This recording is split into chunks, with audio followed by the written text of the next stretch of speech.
अस्सलाम वालेकुम। मेरा नाम है जाज़ेब हाशमी और ये है टोयोटा कोरोला ऑल्टिस 1.6 2021 मॉडल। ये टोयोटा कोरोला की 11th जनरेशन है जो कि वर्ल्ड वाइड 2015 में लॉन्च की गई थी और पाकिस्तान में भी इस गाड़ी को 2015 में इंट्रोड्यूस करवा दिया गया था। 2017 में इसका पहला फेसलिफ्ट आया था। 2021 में इसकी लुक को फ्रेश किया गया था और उसके नाम को 1.6 या 1.8X कर दिया गया था। ये इस गाड़ी का 1.6 स्पेशल एडिशन वर्जन है जो कि 2021 के मिड में आया है और मेरे ख्याल से इस गाड़ी की जनरेशन क्योंकि एंड हो रही है ये वाली और नई शेप आएगी, तो एंड में ना हमेशा हर जनरेशन के स्पेशल एडिशन आता है। तो ये इस गाड़ी का ऑल्टिस 1.6 का स्पेशल एडिशन है और इस गाड़ी को ग्रैंडी के बहुत करीब ले गई है टोयोटा। इस गाड़ी में ऐसी बहुत सारी चीज़ें आती हैं जो कि पहले सिर्फ ग्रैंडी में आती थी, जैसे कि सनरूफ हो गया, बाइजनोन हेडलैम्प्स हो गए, 6 स्पीकर्स हो गए, क्रोम वाले डोर पैनल्स हो गए। इस तरह की बहुत सारी चीज़ें सिर्फ ग्रैंडी में आती थी और अब इस गाड़ी के अंदर भी दे दी गई हैं टोयोटा की तरफ से और मेरे ख्याल से ये एक अच्छा इनिशिएटिव है और इस गाड़ी को भी अब काफ़ी अट्रैक्शन बना दिया पाकिस्तान में। इस गाड़ी की प्राइस पहले वाली ऑल्टिस से तकरीबन 2.5-3 लाख बढ़ गई है और इसकी अगर आप बुकिंग करते हैं तो ये गाड़ी आपको अप्रैल में मिलेगी नेक्स्ट ईयर। तो अगर आप इतना वेट कर सकते हैं तो आप ये गाड़ी बुक कर सकते हैं। बाकी overall it's a good car and today I am going to review it. Let's start with the exterior of this car. ये कोरोला ऑल्टिस 1.6X का स्पेशल एडिशन है जो कि देखने में फ्रंट से टोटली ग्रैंडी जैसा है। जैसे इसमें एक चीज़ फ़र्क है और वो ये है कि इसमें फॉग लैंप नहीं आता।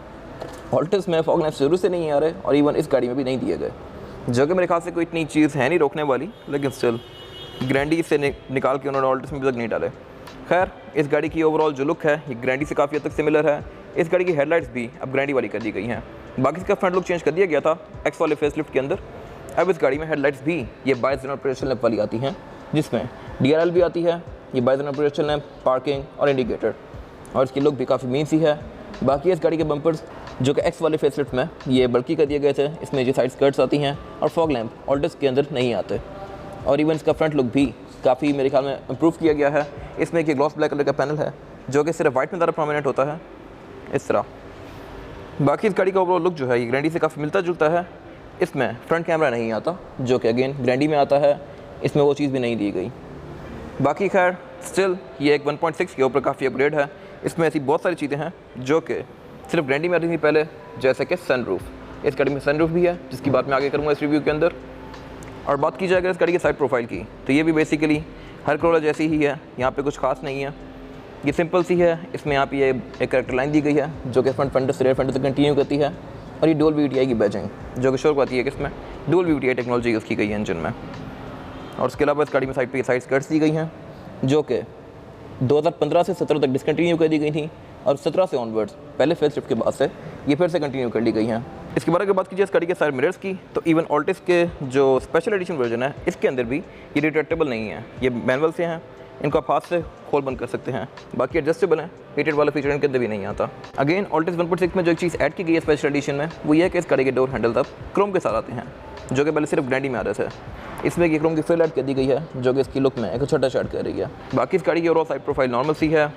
और अगर बात की जाए रेयर लुक की तो ये बेसिकली आइडेंटिकल ही है पहले वाली ऑल्टिस से, यहाँ पे कोई खास चेंजेस नहीं किए गए।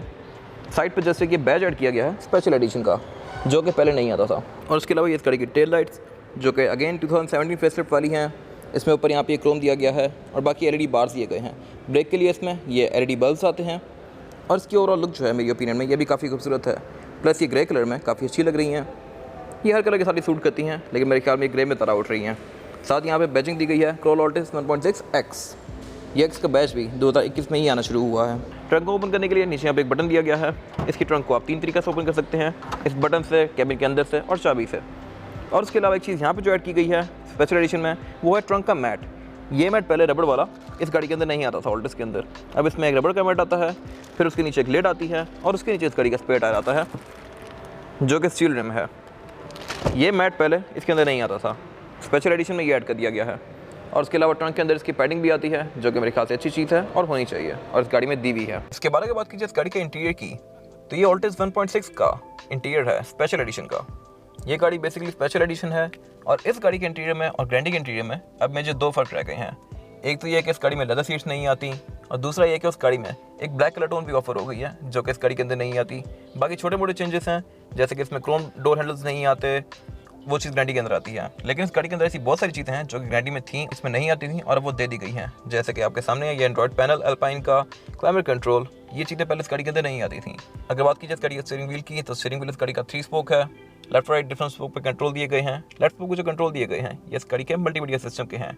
यहाँ से वॉल्यूम अप डाउन कर सकते हैं और ट्रैक आगे पीछे कर सकते हैं आप। राइट स्पोक को जो कंट्रोल दिए गए हैं ये इस गाड़ी के एमआईडी डिस्प्ले के हैं। यहाँ से आप इस गाड़ी के एमआईडी डिस्प्ले के बीच में नेविगेट कर सकते हैं। और इस गाड़ी में क्रूज नहीं आता। ग्रैंडी में यहाँ पे क्रूज की चेक आती है जो कि ऑल्टिस 1.6 स्पेशल एडिशन के अंदर भी नहीं दिया गया। और इस गाड़ी के अंदर एक और चीज़ नहीं दी गई, वो है रिट्रैक्टेबल साइड मिरर्स। इसके साइड मिरर अभी भी नॉर्मल आते हैं। और एक तीसरी चीज़ जो है वो है इस गाड़ी के फॉग। इस गाड़ी के अंदर फॉग भी नहीं दी गई अभी भी। अगर बात कीजिए इस गाड़ी के मीटर की, तो मीटर इस गाड़ी का बेसिकली आइडेंटिकल है। इसके अंदर कोई चेंजेस नहीं किए गए। 2 मेन डायल हैं, स्पीडोमीटर और आरपीएम का, और बाकी उन्हीं का साथ नीचे फ्यूल गेज और टेम्परेचर गेज आता है। बाकी बीच में 4.2 इंचेस का एमआईडी डिस्प्ले दिया गया है जो कि आपको बहुत सारी चीज़ें शो कराता है इस गाड़ी के बारे में, जैसे कि एवरेज किलोमीटर पर लीटर और इस तरह की डिफरेंट चीज़ें। इसके बारे में बात कीजिए इस गाड़ी के ओवरऑल डैशबोर्ड की, तो डैशबोर्ड भी इस गाड़ी का सेम ही है 2017 फेसलिफ्ट वाला, कोई चेंजेस नहीं किए गए खास। इसकी अगेन बिल्ड क्वालिटी का एक थोड़ा सा क्वेश्चन है मेरे माइंड में कि ये क्या सीन है कि इवन इसका अभी ये नई गाड़ी है और इसका जो ये फ़ैन वाला एरिया है ये मैं अगर आपको दिखा सकूं तो ये अभी से डैशबोर्ड से अलग हुआ है। ये देखें, तो ये इसकी build quality I don't know क्यों इतनी अजीब है।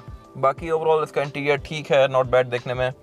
इसके अंदर जो चीज़ ऐड की गई है, रिसेंटली जो एडिशन किया गया है, वो है ये स्क्रीन। ये बेसिकली एंड्रॉयड है। इसके अंदर आप नेविगेशन वगैरह यूज़ कर सकते हैं, इसको आप कॉन्फ़िगर कर सकते हैं अपने लिहाज से। यूट्यूब वगैरह डाउनलोड हो जाती है इसके अंदर। ये पैनल एंड्रॉयड है और अल्पाइन का है। और उसके अलावा इस गाड़ी में स्पीकर्स भी 6 आते हैं। इस गाड़ी में ट्विटर्स भी दे दिए गए हैं। उससे नीचे यहाँ पे इस गाड़ी का क्लाइमेट कंट्रोल दे दिया गया है जो कि पहले सिर्फ 90 में आता था, अब इस गाड़ी में भी आता है। ये क्लाइमेट कंट्रोल बेसिकली ऑटोमेटिक है। अब जिस टेम्परेचर में भी इस गाड़ी के क्लाइमेट कंट्रोल को एडजस्ट कर देंगे, गाड़ी उसके लिहाज से गाड़ी के कैबिन का टेम्परेचर एडजस्ट करेगी। ये फ़ैन स्पीड और ये मोड एडजस्टर, तो ये इससे आप इस गाड़ी क्लाइमेट कंट्रोल को एडजस्ट कर सकते हैं। इसका कोई डिस्प्ले वगैरह नहीं आता स्क्रीन के अंदर, जो कि मेरे ख्याल में आता तो अच्छी बात थी। ये दोनों आपस में इस तरह से लिंक नहीं है, होते तो अच्छी बात थी। खैर, उससे नीचे यहाँ पे इस गाड़ी का बाकी यूजुअल स्टफ है। 2 ब्लैंक स्विचेस हैं, ऑक्स और यूएसबी इनपुट दिया गया है, 12 वोल्ट का चार्जिंग आउटलेट दिया गया है, नीचे एक स्टोरेज पॉकेट है। और उसके अलावा ये इस गाड़ी की ट्रांसमिशन दी गई है जो कि ऑल्टिस 1.6 के अंदर नॉर्मल आती है, ऑटोमेटिक 1.8 के अंदर ये सीवीटी आती है। इसके अंदर भी ट्रांसमिशन नॉर्मल दी गई है 1.6 इंजन के साथ। गियर लेवर से पीछे इसकी हैंड ब्रेक दी गई है जो कि ट्रेडिशनल सी है। इसमें कोई इलेक्ट्रॉनिक हैंड ब्रेक वाला सिस्टम नहीं आता। और ग्रैंडी में इसकी टिप जो है वो क्रोम वाली आती है, इसमें ये ब्लैक दी गई है। बाकी 2 कप होल्डर्स दिए गए हैं, यहाँ पे 2 ब्लैंक स्विचेस हैं। ग्रैंडी में यहाँ पे स्पोर्ट्स मोड आता है और ट्रैक्शन कंट्रोल आता है इधर, जो कि इस गाड़ी के अंदर नहीं आता। वो बेसिकली उस इंजन के साथ है वो चीज़ें, इसमें वो इंजन ही नहीं है। पीछे यहाँ पे 2 कप होल्डर दिए गए हैं और उससे पीछे ये सेंटर कंसोल दिया गया है जो कि प्लास्टिक की फिनिश में है। ग्रैंडी में ये लेदर की फिनिश में आता है। इसके अंदर लेदर की ट्रिम फॉलो ही नहीं की गई। ये काफ़ी स्पेशियस है, इसमें आप आराम से वॉलेट और फ़ोन वगैरह रख सकते हैं। इसके बारे में बात कीजिए इस गाड़ी की सीट्स की, तो सीट्स इस गाड़ी की नॉर्मल सी हैं और ये फैब्रिक की फिनिश में है। इस गाड़ी के अंदर कोई लेदर की ट्रिम फॉलो नहीं की गई। इसी तरह डोर्स में भी इसके लेदर नहीं आता, जस्ट फैब्रिक दिया गया है। ग्रैंडी में और इसमें डोर पैनल्स में 2 डिफरेंसेस हैं। एक तो ये कि इसमें क्रोम नहीं आता, ग्रैंडी में डोर हैंडल्स क्रोम के आते हैं, और दूसरा ये कि इसमें लेदर नहीं दिया गया, ग्रैंडी में लेदर भी आता है। और तीसरा फ़र्क यह है कि उसमें एक ब्लैक वाली ट्रिम भी आती है, इसमें वो ट्रिम नहीं ऑफर होती। बाकी इसकी ये बीच में लेदर की स्टिचिंग दी गई है। ये पैनल भी ग्रैंडी जैसा ही कर दिया गया है अब। और उसके अलावा ये इसकी ड्रॉर जो कि काफ़ी स्पेशियस है।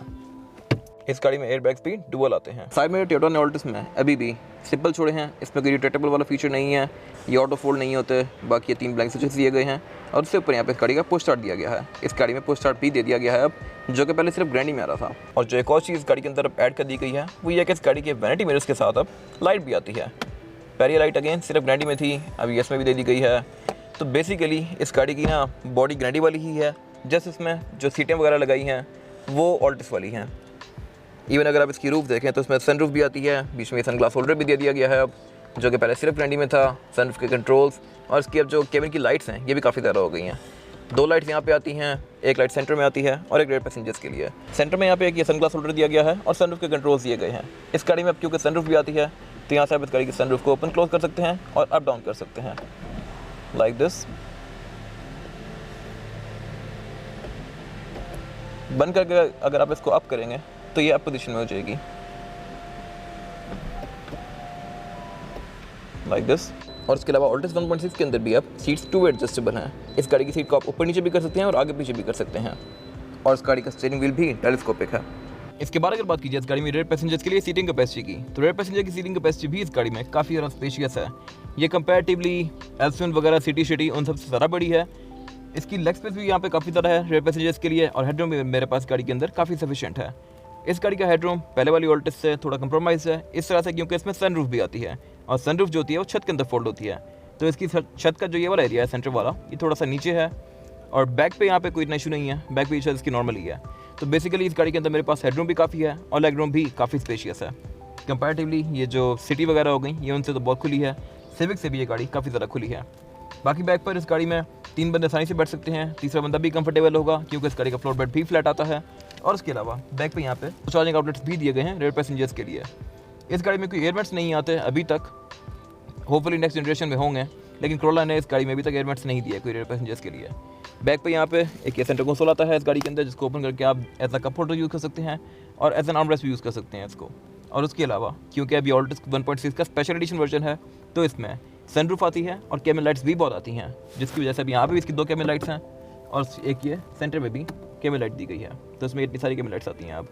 बाकी बैक पे ये नॉर्मली है, सीट 60 फैब्रिक की फिनिश में है। प्लस एक फीचर जो ग्रैंडी में आता है और इसमें नहीं है, वो ये है कि इसकी रेयर बेंचेस फोल्डेबल नहीं है। ग्रैंडी में ये बेंच भी फोल्ड होता है और इसमें ये चीज़ नहीं है, तो ये एक फ़र्क है ग्रैंडी का और इसका। इसके बाद अगर बात कीजिए इस गाड़ी के इंजन की, तो इंजन इस गाड़ी में 16 सीसी आता है। ये इंजन 1ZR FE इंजन है जो कि 120 हॉर्स पावर प्रोड्यूस करता है with 154 newton metre of torque. और ये गाड़ी आपको विद इन सिटी 12-13 तक की एवरेज आराम से दे सकती है। लॉन्ग पे ये गाड़ी 15-16 भी चली जाती है। अगर आपका कम्यूट डेली कम्यूट हाईवेज़ की है तो ये गाड़ी आपको आराम से 14-15 की एवरेज देगी, depending upon your driving pattern. अगर आप इसको ज़रा खींचते नहीं हैं तो ये गाड़ी फ्यूल एफिशिएंसी भी बहुत अच्छी है, प्लस ये गाड़ी ड्यूरेबल भी काफ़ी है। तो एक तो ये गाड़ी काम निकालती नहीं है, और अगर काम निकाले भी सही तो इसका काम ईजिली हो जाता है पाकिस्तान में कहीं से भी। ट्रांसमिशन इस गाड़ी में 6 स्पीड आती है ऑटोमेटिक, और उसके अलावा इस गाड़ी में ABS, इलेक्ट्रॉनिक पावर स्टीयरिंग, इस तरह की चीज़ें कंपनी से स्टैंडर्ड आती हैं। बाकी इस गाड़ी के बोनट के अंदर भी इंसुलेशन आती है, जो कि मेरे ख्याल में अच्छी चीज़ है। बैटरी इस गाड़ी में ये पानी वाली आती है। मेरे ख्याल में टोयोटा अगर ड्राई बैटरी दे देता तो अच्छी बात थी, बट स्टिल इट्स ओके। इस गाड़ी के जो ग्रैंडी वर्जन में इंजन आता है वो 18 सीसी होता है, और वो इंजन 138 हॉर्स पावर यूज़ करता है, और कंपैरेटिवली इस गाड़ी की परफॉर्मेंस इस गाड़ी से बहुत बाहर होती है। लेकिन क्योंकि अब इस गाड़ी के अंदर भी सारे फीचर्स ग्रैंडी वाले आ गए हैं, तो मेरे ख्याल से अब ये गाड़ी भी अच्छा ऑप्शन है। आपको अगर इन सारे फीचर के साथ एक छोटा इंजन मिल रहा है तो बेसिकली आपका फ्यूल का एक्सपेंस काफ़ी कम है और फीचर्स आपके सारे वही हैं, तो मेरे ख्याल में ये गाड़ी एक अच्छी ऑप्शन है। इसके बाद अगर बात कीजिए इस गाड़ी के टायर की, तो टायर इस गाड़ी में योकोहामा का आता है DB एडवान, और इसका जो साइज़ है वो है 205, 55 और 18।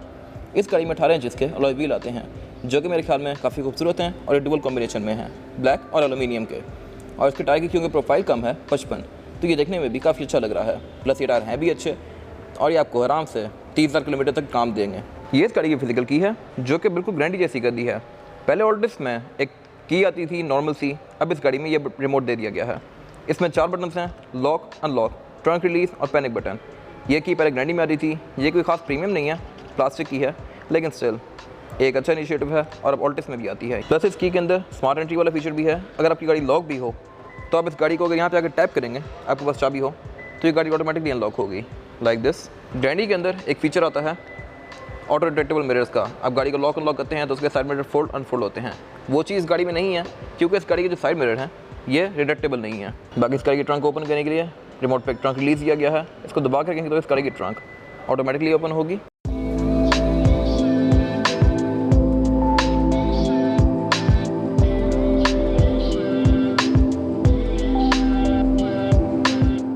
ये था आज का review Corolla Altis 1.6 special edition का। अगर आपको ये रिव्यू पसंद आया तो इस रिव्यू को लाइक कीजिए, मेरे चैनल को सब्सक्राइब कीजिए, और अगर आपके पास इस गाड़ी से रिलेटेड कोई भी राय है तो उसको कमेंट सेक्शन में जरूर शेयर कीजिएगा, ताकि वो लोग जो गाड़ी लेने वाले हैं वो आपकी राय से फ़ायदा उठा सकें। अपना ख्याल रखिएगा। Thank you.